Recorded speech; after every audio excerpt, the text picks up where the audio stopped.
Coming up in this video, the moment in Jerusalem when Jesus says you are of your father the devil and why it hits like a thunderclap.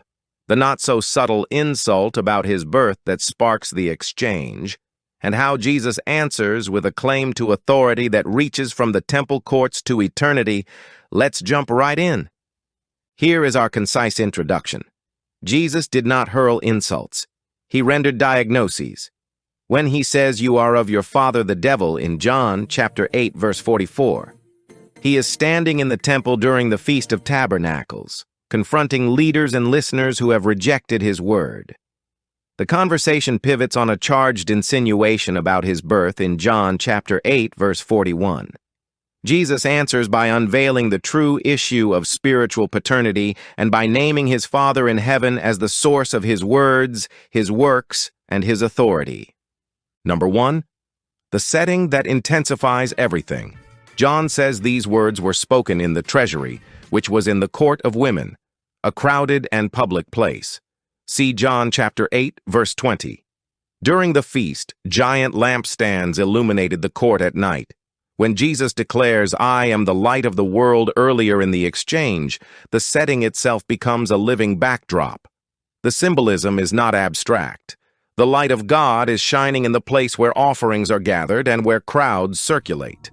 The claim is bold, public, and testable. Will the people who claim to see the light actually walk in it, or will they reject it? Number 2. The audience and the accusation.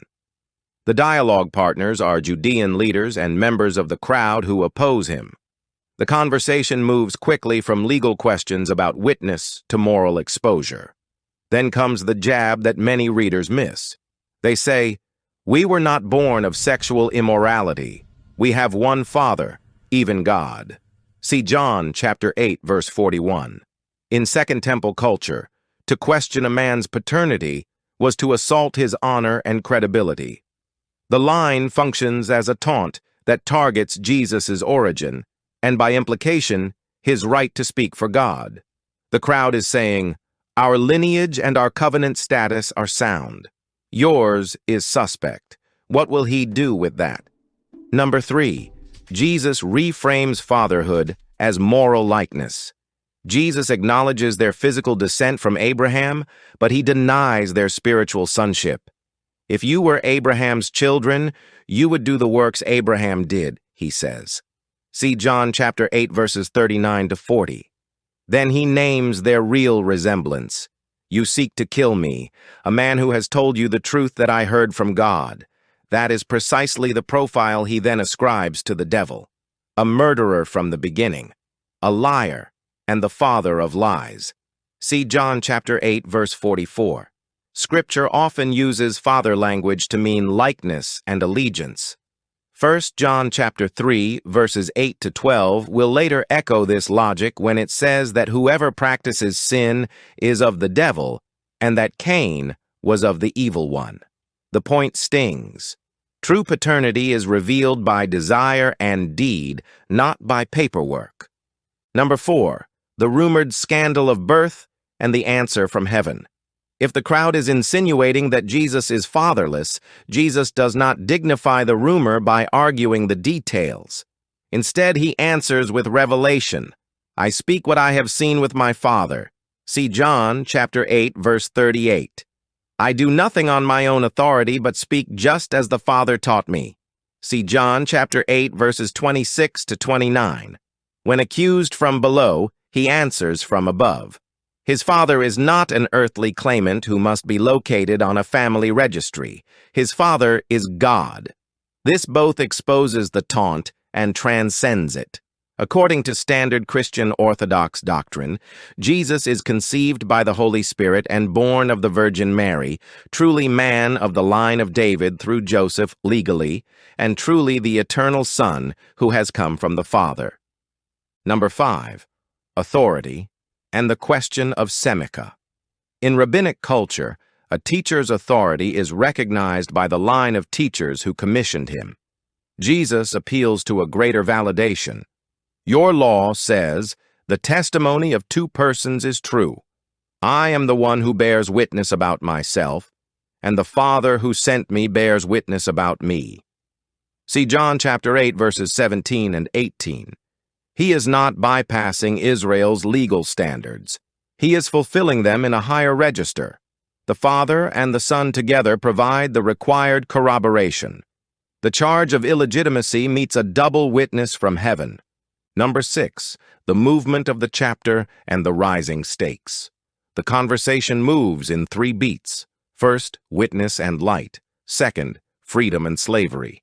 Third, Abraham and the name I am. Jesus insists that everyone who commits sin is a slave to sin, and that only the Son sets people free indeed. See John chapter 8, verses 31 to 36. Their refusal to receive his word reveals a different allegiance. Then the climax.